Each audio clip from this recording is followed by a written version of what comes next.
Welcome to the Engineering, Emotions, and Energy podcast. I'm your host, Justin Wink, here to help you live a life that's less stressed, more energetic, and lived from the heart. So today, I'm going to be asking you perhaps a provocative question. Is God getting in your way? What do I mean by that? We're talking is the Almighty, the all-powerful, the all-knowing actually getting in your way, like looking out and stomping and maybe even literally wanting to hit you with thunderbolts or lightning bolts? Is it the thunder or is it the lightning? What's going to cause the damage? Maybe it depends. No, that's not what I'm talking about. I'm talking about actually the word God, the three-letter G-O-D. Is that word in and of itself getting in your way from getting whatever message maybe you need at a certain time in your life?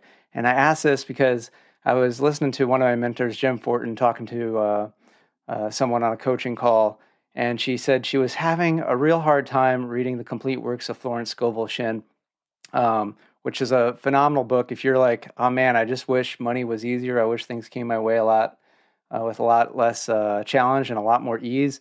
Like the phenomenal audiobook through Audible, or you can get the book. It's the complete works of Florence Scovel Shinn.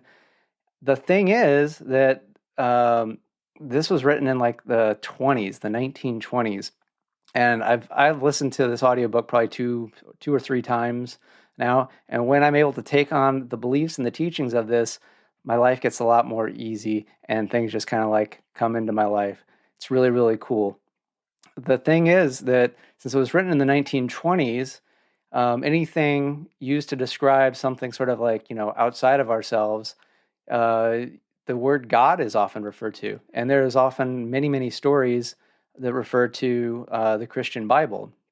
And what's interesting, though, is that even if you're familiar with the Christian Bible or not, or you have preconceived notions, the way these stories are described, it's used in a very metaphorical, allegorical way, and it can be a completely different understanding. And the story becomes a tool for a lesson of how to view and how to live life. And it's not just like you are bad, this is good, you are wrong, this is right. And all the while, there's references to God. In the beginning of the book, it goes on to mention that, yeah, this was written in like the 1920s, and so there's going to be some gendered language, and then the use of the word God, and we encourage the reader to utilize whatever word they're most comfortable with. And the woman was, saying like, I'm still having a really hard time, and I could totally relate because like I've had that struggle in my life as well, and some of you are like, well, hey, Justin, like, I'm Christian or I'm Jewish or, or whatever. I was brought up and the word God is no big deal to me. Like, I feel really comfortable. And I'm going to challenge you on that. Do you feel comfortable when that word is used all the time, or are there usages of that word that can cause an emotional response that then might make it harder for you to hear any messages surrounding the usage of that word? Let me give you an example to highlight this, where I know that it's not just that the word of God is used, it has to be used in a certain way. One example of this is I remember watching some show in this sitcom show. I can't even remember what it was, but it was probably like the 90s or the 2000s.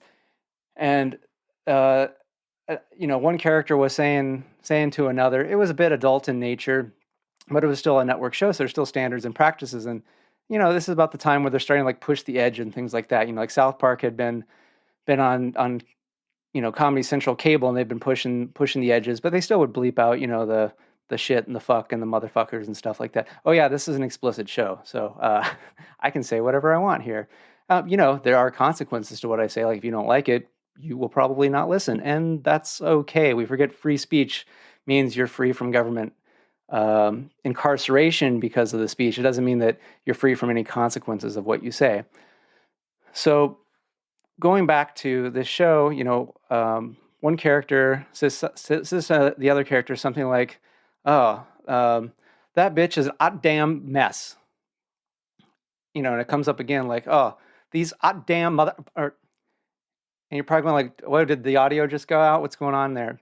No, because what they would do was they would be able to say words like, like bitch or ass, but But one of the terms used was goddamn or goddamn it. And in those instances, they would bleep out the OD of God. So you would hear, or no, if it's the GO, they'd bleep out part of the word God. And so you just hear like the am it or the am, damn, something like that. Because my guess is that there's a group of people that found that use in that context of the word God to be offensive and that they would not tolerate it and they wouldn't be able to enjoy the other parts of the show. And, some of you might be going like, well, that's ridiculous. Yet, how ridiculous is it that if you're reading a book and it says that, one of the ways to the path of God is practicing compassion for yourself of others. And you go, well, this is a bunch of bullshit. But you could have just easily, the path to universal well-being, if it had been said that way, you would have been all on board. So these are ways that, whether we're comfortable with the word or we're uncomfortable with the word, it can always sort of result in, because of our emotional attachment with this preference, it can be an impediment to getting the message we need. And what I want to ask you is, say there's something you need to learn in life. Do you want to learn it right now and get over it and get on with your life and learn the next lesson? Or do you want to stay stuck just because somebody's not using a word or a phrase the way you like it to be used? And so you're just going to wait around for 1, 5, 20, till you die to hear the message in a way that you like to? So one of the things that I like to touch on in this episode and in the show is ways we communicate with others, but also ways we communicate with ourselves. When we communicate with other people, it's really important. It's on us to, sort of be, hey, how did what I said to that person land? I had the intent of complimenting. Did they actually take that as a compliment, or do they feel hurt? And then it's up to me to sort of modulate, readjust, if I want to be a really skilled, amazing communicator with people. The next level is, how do I communicate with myself? And instead of, just going to be a passive, blah, blah, blah, whatever, make it yummy, tasty for me, to be sort of like a real, true adult communicator means that I'm going to look for the best intention. So maybe I don't even know what somebody intended, but I will infer the best intent. That means, because honestly, we don't ever know what's going on under the hood of somebody else. Shit, we sometimes barely know what's going on within ourselves, right? So one exercise that I've found really helpful in this, and it's one of those things that I always wish I would practice it more often, but when I realize that I could practice it more often, I do practice it more often, and you can practice it more often too. It's called 3 columns. So what this is initially you're going to want to literally get a piece of paper. You might remember this from school, and there's something called a pen or a pencil, a writing implement. You're going to want to get these things. You're going to want to, make 3 columns, and one column you're going to call negative, one column will be neutral, and one column will be positive.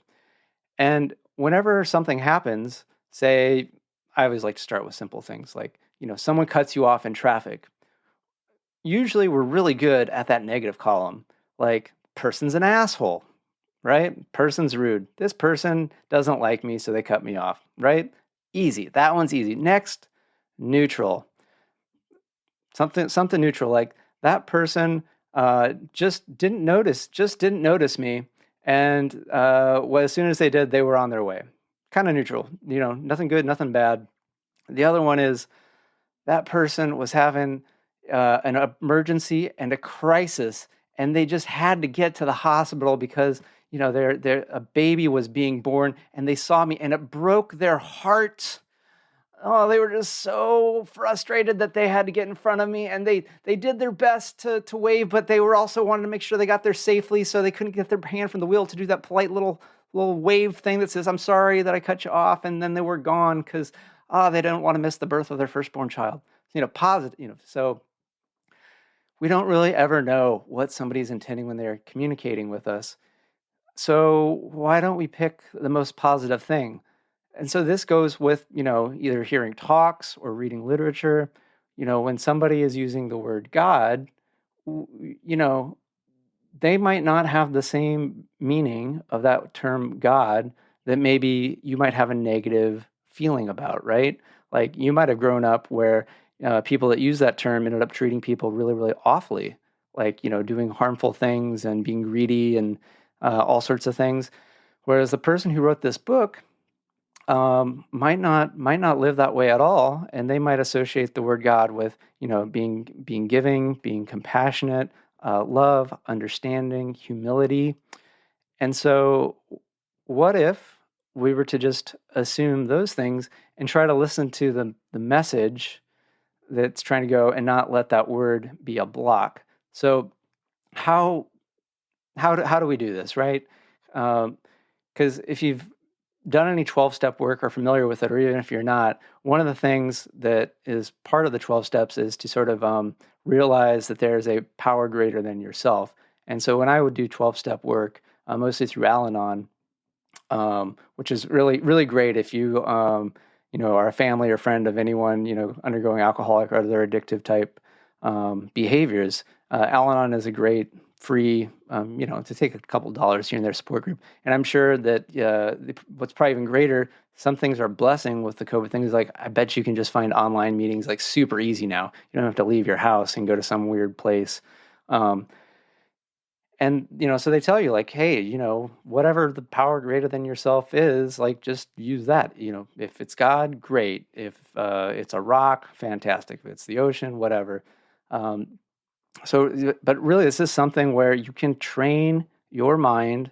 You can, it's going to probably take some conscious effort at first. Again, you might need to get that piece of paper, and you might need to like literally write out a sentence that says, because in 12-step work, one of the favorite sayings they like to do before and after meetings is the serenity prayer, which is, God, grant me the serenity to accept the things I cannot change, courage to change the things I can, and the wisdom to know the difference.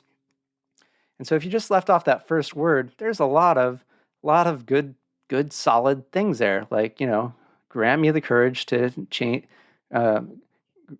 grant me the serenity to accept the things I cannot change. Like, okay, it'd be great to accept the things I can't change, but there are things we cannot change, right? Be great if you could just accept that. Then have the courage to change the things I can. That's awesome, right? Like, there's clearly things in my life that I could change, but maybe that's a little scary, or I'd rather not. Hey, it would be great if I had the courage to do that. And maybe, yeah, sometimes I'm not exactly clear which is which. It'd be great if I could have that wisdom. Like, those are all things that, like, probably really easy to agree on, but it's preended. It starts with the word God, right? But so if you just, and when I first started hearing this, I'd be like, blah, blah, blah, blah, blah, this is crazy stuff. And I couldn't hear the rest of all that good stuff there until I was able to, replace God with something that I could like wrap my mind around. And maybe it's even just, like that censor in that sitcom I was talking about, maybe all you can do to start out with, because, you consider yourself a full-on atheist, is you just bleep it. And so it's like, blank, grant me the serenity to accept the things I cannot change. So that's one possibility. The other possibility is, a little mental substitution. And this is something that we actually do all the time and might not even notice it. You probably notice it more with other people when you say something and they seem to take in a completely other message, and then hilarity ensues if it's a sitcom, or an argument ensues if it's a drama, and could go either way in your real life, because our entire lives are a mix of comedy and a mix of drama. It's all on how we want to see it, right? So, some other alternatives to the word God. You could use Allah if that works for you. You could use Jehovah. You could use Source. You could use divine love, the All, Tao, cosmic force, the Force, life force, Goddess, Mother Earth, guardian angel, Mother Nature, Virgin of Guadalupe. Like, whatever works for you that's not you. Just sort of this recognition that there's more than your current understanding of yourself. Because there's probably an aspect of you that's a whole other thing that we don't want to get into. but just something to play with, that when you hear a word and you're like, I don't like that, well, could you replace it with a word that you do like? And then what message do you get from it? Because again, when you're talking to other people, you want to make sure that they're getting the message you intend for them to receive. Now, when it comes to you getting messages, you want to get the messages that you want to receive as soon as possible. So make it as easy as you can on yourself. Don't let the word God get in your way. Find words that let you get the messages from the universe, from Source, from Jesus, from whoever. Again, it's up to you what words you want to use and the definitions you want to assign to it. Because this is your life. You get to make it how you want to have it. So just because somebody gave you a certain definition for a certain word, what the fuck did they know? Where did they get their definition? Where did they get their word? Right? Like they probably got it from their parents or from their teacher or from their pastor, and who knows where the hell they got it. So question these things and start trying some different answers out, and you'll definitely know what works for you. Because if it doesn't work for you, it's not going to feel right. And when it works for you, it's going to feel really good. So that's it. So please find me on social media, Justin Wink, WENCK.com. Subscribe to the podcast. Rate it 5 stars if you love it. If you don't, shoot me a note at it's podcast@justinwink.com. Let me know what we could do better, what could be improved. If you got any show ideas, and then follow us on the social media right there. And have a good day.